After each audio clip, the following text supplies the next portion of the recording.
They said love conquers all, but Grace learned too late that love can also destroy. When Grace marries for love, she never imagines the man she once called her hero would turn into her tormentor. Beaten, humiliated, and abandoned, she loses all hope.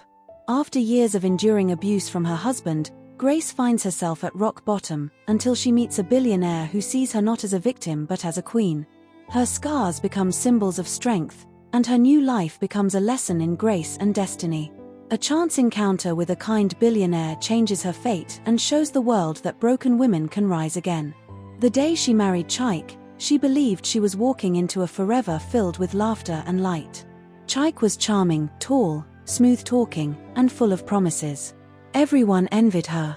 Even her mother cried tears of joy, whispering, "My daughter has found a good man." At first, it was perfect.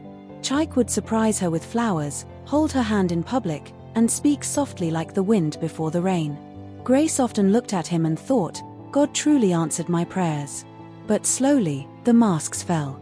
It started with small things, the way he raised his voice when she laughed too loudly, the way he frowned when she talked to male colleagues, the way he made her quit her job to focus on the home. Then came the first slap. It was over a meal, too much salt in the soup.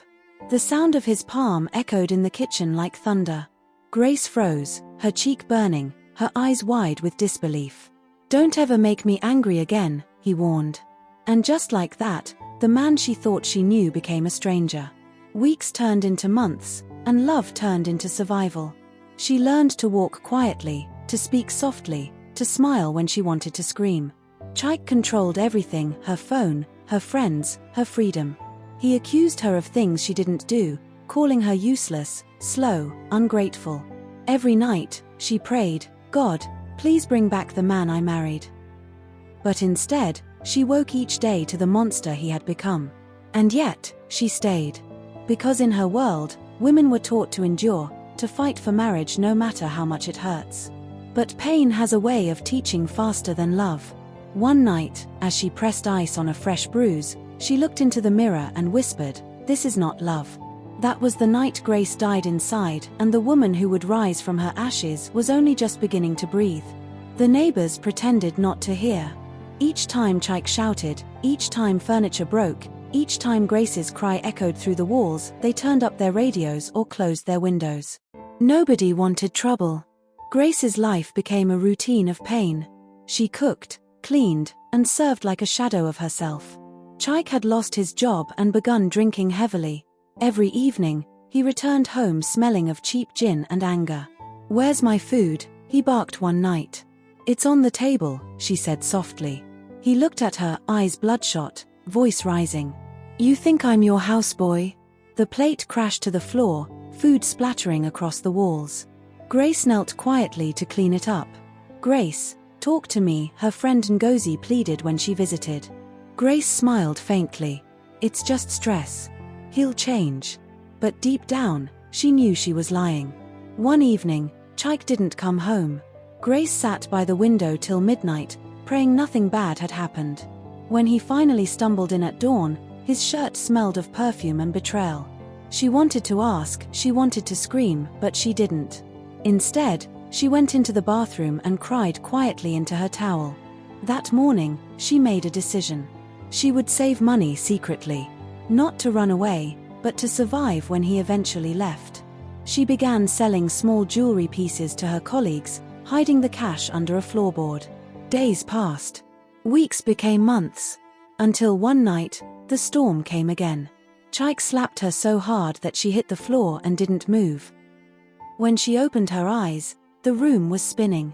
He didn't apologize, he only said, "Next time, you'll learn to listen."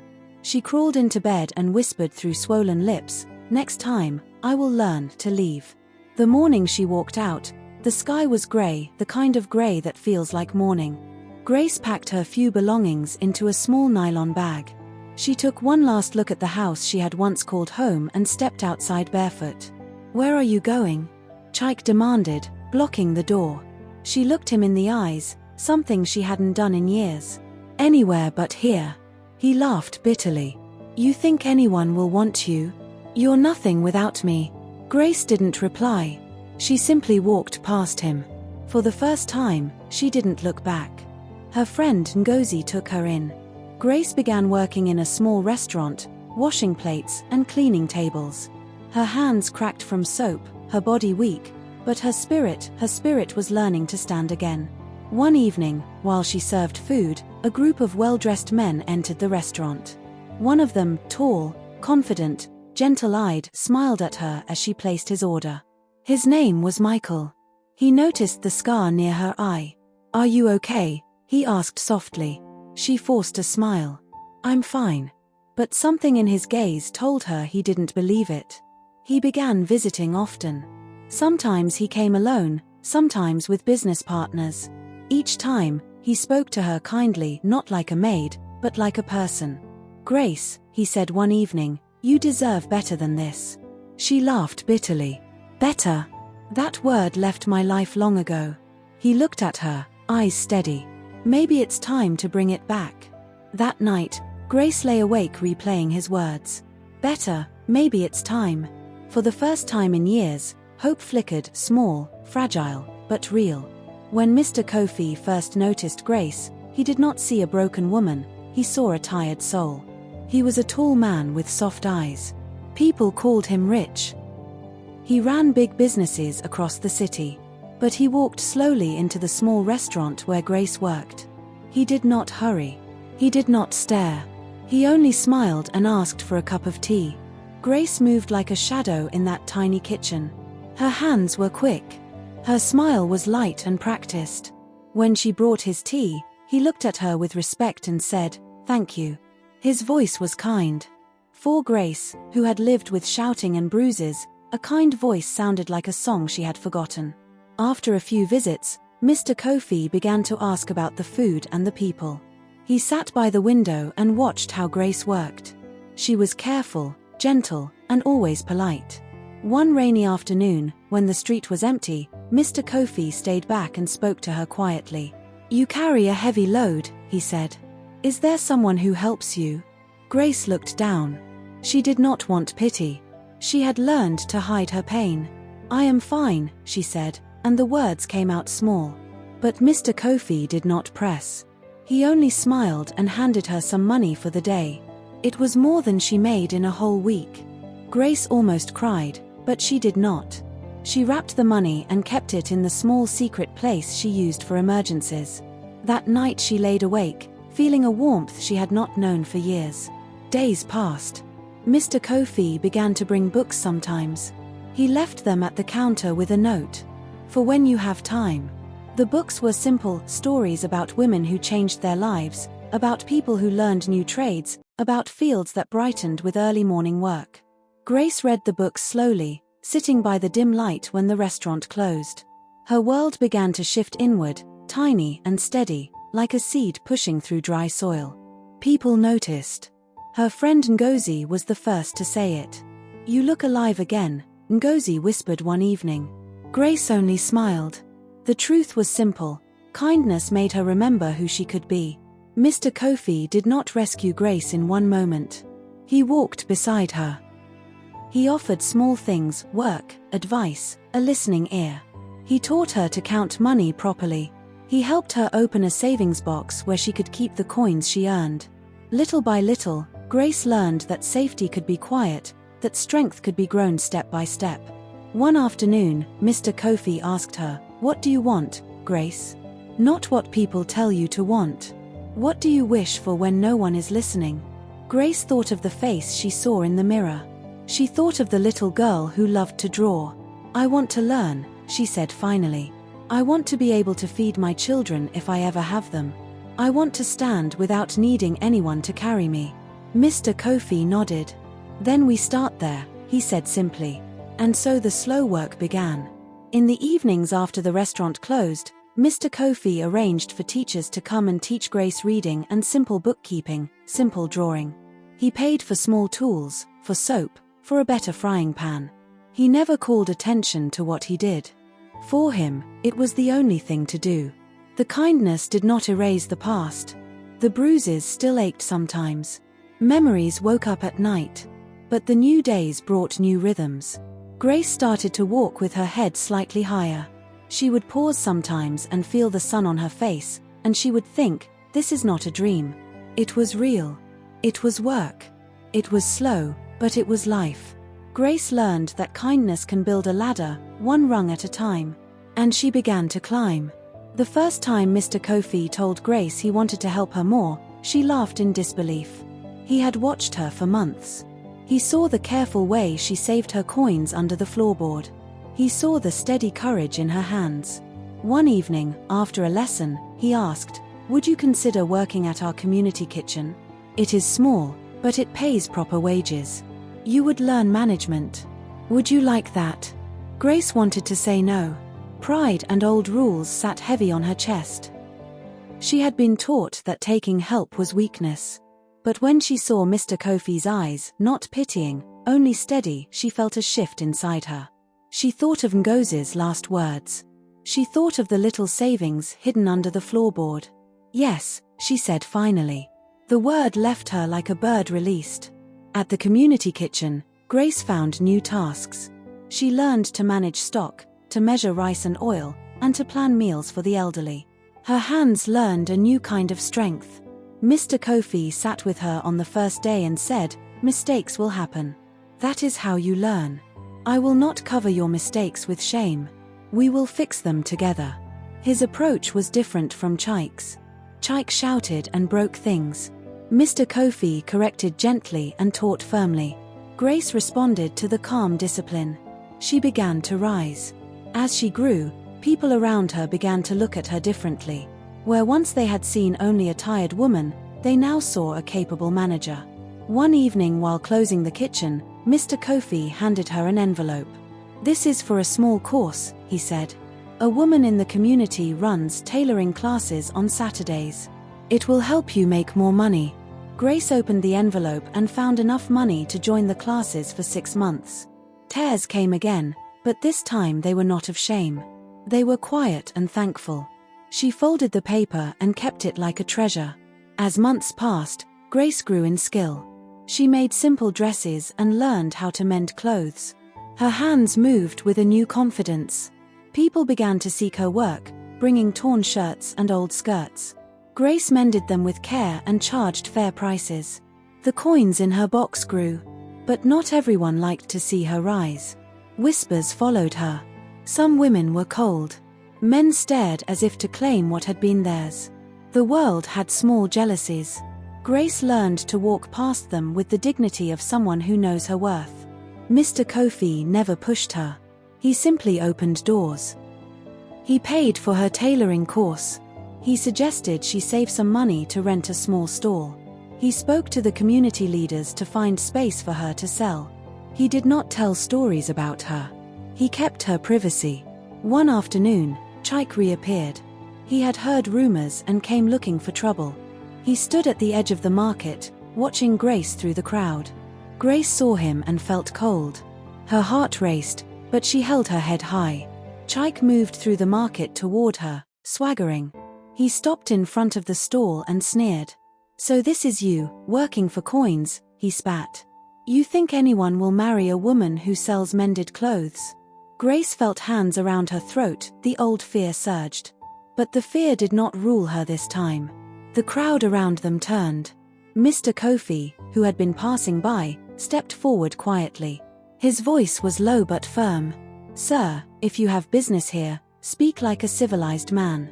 The words were calm but carried an edge. Chaik laughed, then looked away when he felt the weight in Kofi's eyes. Grace stood still. She did not beg. She did not run. She simply felt the world change under her feet. After Chaik walked away, Mr. Kofi placed a hand on Grace's shoulder. "You can stay here," he said softly. "We are building a place where everyone can learn and work. I want you to be part of it." Grace nodded.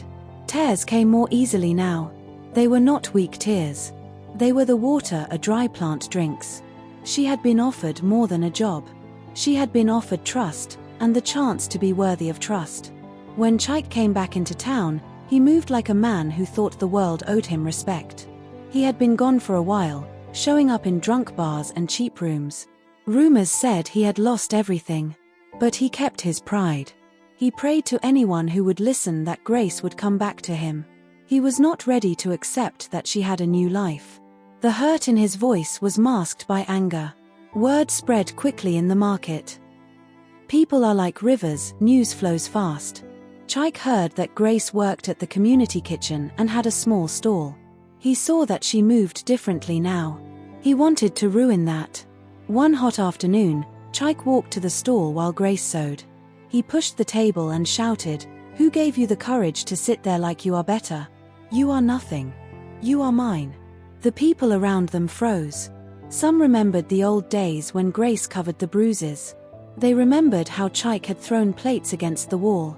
The market felt heavy. This time, Grace did not hide.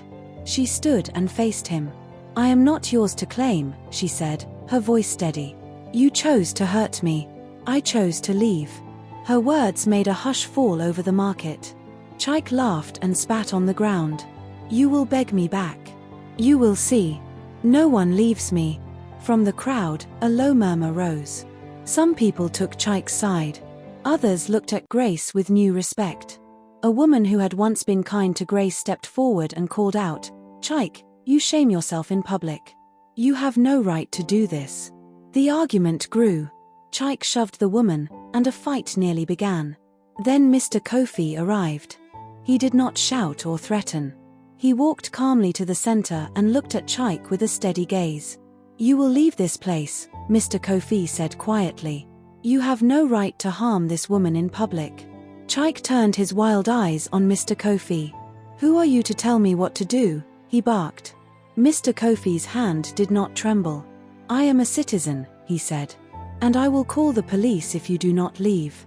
When the police were called, not because of Mr. Kofi but by market merchants who wanted peace, Chaik realized the law was watching. He slunk away, cursing and full of pride that had nowhere to go. Grace watched him go. Her hands shook, but this time not from fear. She had stood up and spoken the truth. After the event, people rallied around Grace. Some gave her small gifts. Others brought customers to her stall. The change was subtle but real. Grace was no longer invisible. She had become a woman people could count on. But Chaik would not stop. He began to spread rumors about Grace, telling lies to anyone who would listen. He said she was a thief. He said she had stolen money from him. The whispers were poison. They dripped into their ears and minds, making some doubt. Grace felt the sting. She had learned not to break under small winds, but rumors are heavy. Mr. Kofi advised patience. "We will answer with truth," he said, "not with anger." And so they organized a meeting. Mr. Kofi arranged for community leaders to hear both sides. They listened. Grace spoke honestly. Chaik stammered and fell apart when his words met facts. The leaders looked at him with contempt. In public, he had no power. In private, he had hurt himself. The meeting was a victory, but it was not the end. Grace now knew the fight would continue. She had to be ready for small wars that could come like rain. She had to keep building, keep learning, keep saving. She did all these things. Each stitch she made on a dress was a stitch in her new life. Each coin she saved was a brick in a new house. And with Mr. Kofi by her side, she felt stronger. After months of steady work, Grace began to dream in color again. She planned small things: a better roof over her head, a tiny shop with her name on it, someday a child's laughter in a house with no fear. But life did not wait for dreams to be safe. It threw tests to see if those dreams were true. One Saturday, the local community center held a festival. It was a day when everyone showed their goods. Grace put her best dresses on a clean table. She had sewn late into the night to perfect each stitch. The sky was bright. Music filled the air. People in their Sunday best walked past stalls, laughing and buying. Chaik saw it as his stage. He had been watching from afar, waiting for a moment. When he saw Grace surrounded by customers, he could not bear it. He walked toward her like a man claiming a prize. He shoved a customer aside and knocked down a basket of folded cloth. "This woman steals these materials," he shouted. "She is a liar and a thief." A hush fell over the festival. Eyes turned to Grace. Some voices muttered, Others gasped. Grace felt heat in her cheeks. Her hands trembled. She wanted to collapse, to run, to hide. Mr. Kofi was by his car, close enough to see. He moved toward the commotion, not as a man who would control but as a man who would protect. Daniel, Mr. Kofi's nephew and a kind boy who often helped at the community center, stood beside him. Daniel had grown to love Grace's spirit. He now faced Chike with quiet anger. "You are done here," Daniel said. He stepped forward. "Leave my aunt alone." Chike just laughed and spat. The crowd grew louder, the elders of the community rushed over. The test came not only from Chike but from the whispers. There were people who still believed the worst. Who would believe the loudest voice? The truth was quiet. The truth only mattered if it was told clearly. Mr. Kofi asked for silence. He spoke gently but with power. "We will not fight with shouts," he said. "We will listen to the facts." He then proposed a simple solution, a count of inventory and witnesses to see if any material was missing. The community elders agreed. The count began. Witnesses spoke. Grace's careful notes matched the inventory. Chike's accusations fell apart. The elders looked at Chike with disappointment. "You will apologize and leave," one of them said. Chike's face turned red with rage. He pleaded and lied, but when the facts were laid out, his lies could not hold. He left the festival in shame. Grace felt her knees weaken. She had wanted to be brave for months, but to see the triumph in front of so many people felt like a new birth. She had faced a storm and not run. After the festival, Mr. Kofi took her hand and said, "Your truth is strong. Than his lies, Grace. Hold on to it." That night, Grace sat by her small window and wept, not from pain but from relief. She thought about the long road behind her. She thought about the little stall, the friends who showed up, the teacher who stayed. She was a woman who had faced tests and had grown. Life would still throw storms, but she was learning not only to survive them but to stand in the sunlight after they passed. Grace's days filled with work, learning, and small celebrations. She rose before the sun to sew and returned late at night with new ideas in her head. Her tailoring skills improved. People noticed. Customers came from other markets.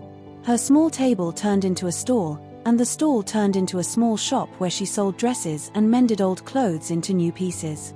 She saved carefully. Mr. Kofi taught her how to keep simple accounts.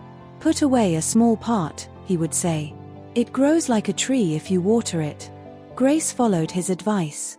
The coins grew into notes, and the notes grew into the first down payment for a rented shop.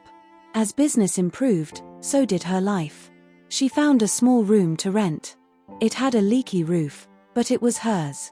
She bought a cheap radio and listened to the news in the evenings. Mr. Harris, the man who once loved her, was a name from before. Grace had moved on. She no longer waited for apologies or change that would never come. But Chike did not accept losing control. His whispers turned into threats. He started visiting the market again, this time complaining to the shop owners that he is still married with Grace but Grace doesn't want to give him money. He threatened to spread lies that could hurt her business.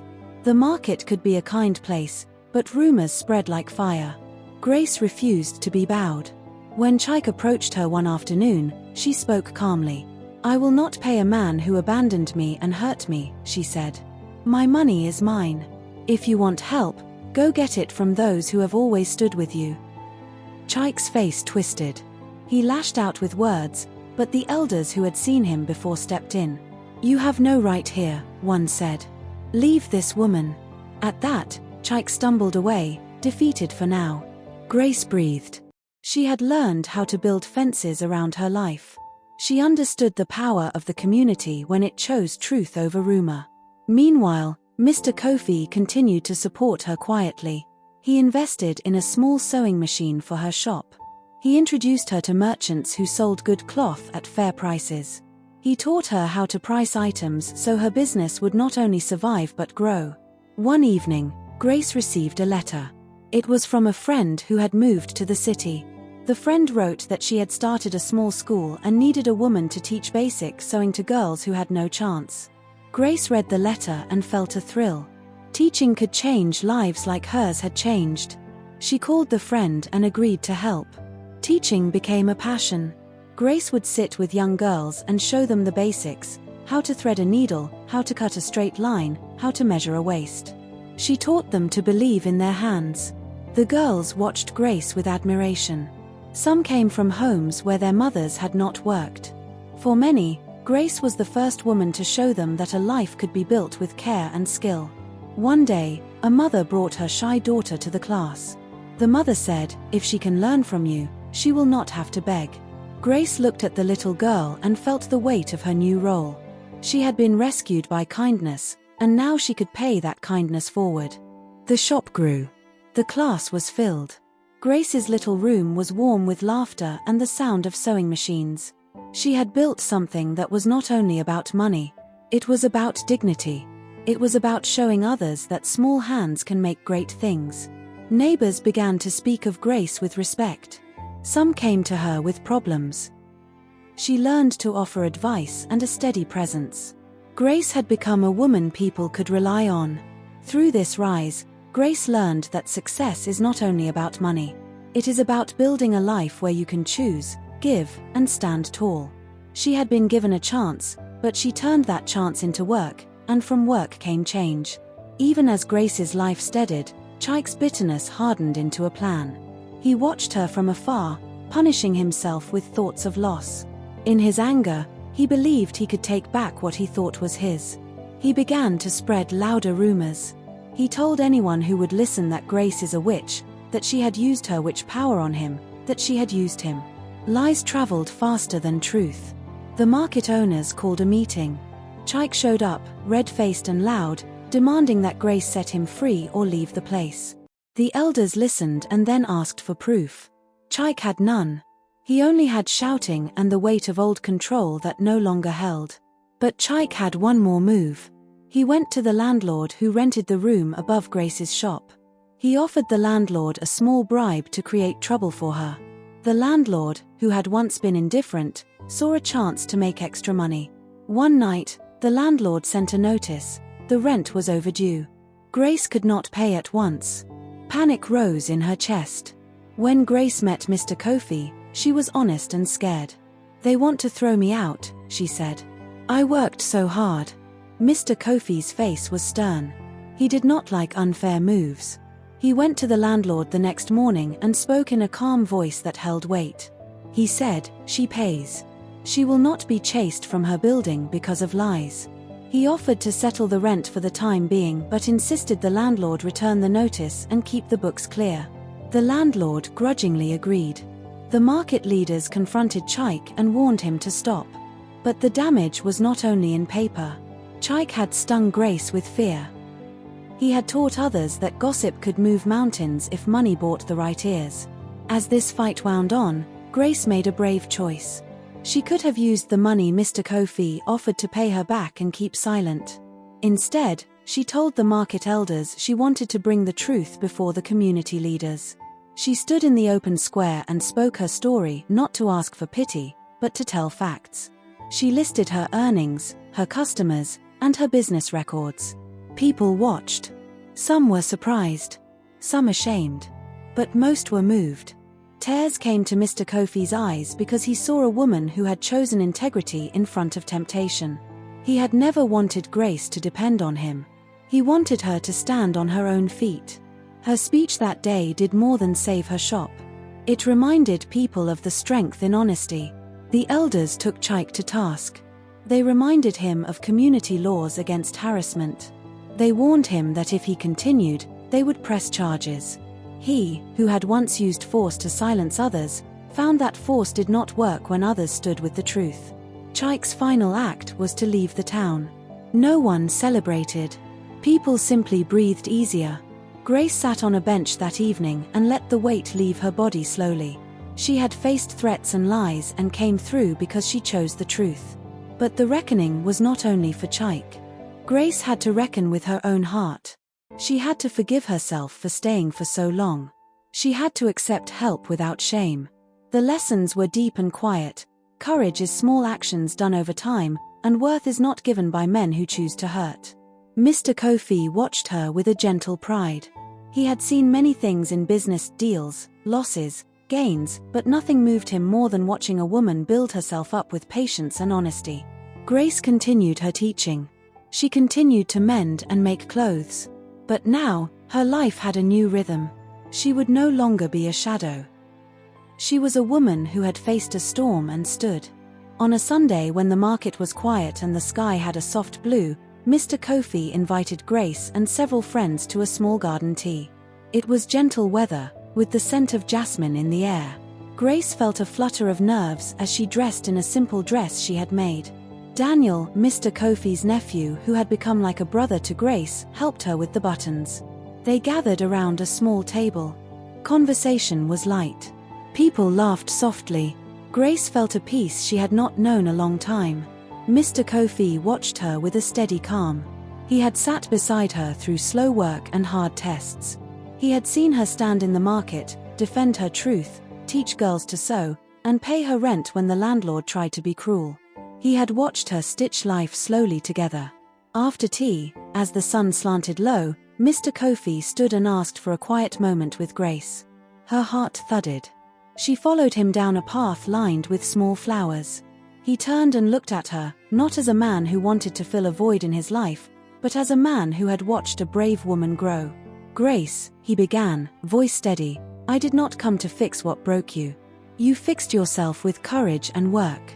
I only walked beside you. Grace felt warmth rise in her face. She had never sought to be rescued. She sought to be trusted. Mr. Kofi reached into his pocket and took out a small box. It was plain but heavy. He knelt down with one knee and he opened it, and inside lay a simple ring. Not a diamond that shouted wealth, but a ring with a smooth stone and a band worn like good work, beautiful and honest. Will you marry me? He asked. Not because I am rich. Not because I can give you things. Because I have seen you build yourself. Because I want to be the man who supports your plans, who stands beside your work, who honors your voice. Grace looked at him. Tears came, but this time they were full of everything she had learned. Pain, flight, work, truth, and now the possibility of love that did not hurt. She said nothing for a long moment. Her voice was small but sure when she spoke. I will not be your possession, she said quietly. I will be your partner. I will stand beside you as I stand beside my students. If that is your wish, then yes. Mr. Kofi bowed his head, smiling. He placed the ring on her finger. It fits like a promise. Not a promise of a fairy tale, but a promise of work together, respect, and protection. When Daniel clapped and the friends cheered, Grace felt that a circle had closed.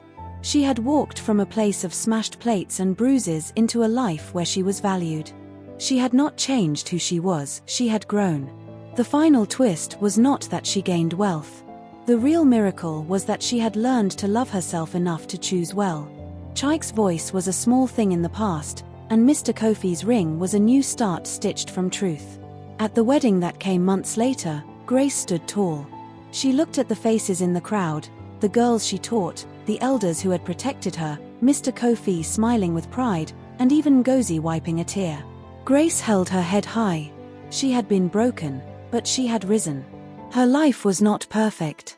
It never would be. But it was honest and chosen. As the sun set on that day, Grace whispered a quiet prayer. Thank you for the strength to leave, the courage to build, and the love that came from a heart that saw me. She had become a story for the neighborhood, not one of riches, but of resilience. And every time she looked at the ring on her finger, she remembered that a woman's true worth comes from the work she does on herself and the kindness she gives away. Her life proved one simple truth. No matter how deeply you are hurt, you can rise again, stronger, kinder, and wiser. If you love my folktale story, please don't keep it to yourself. Subscribe, like, share, comment, and don't forget to turn on the notification button for more life-changing folktale stories. Thanks for watching. Shalom.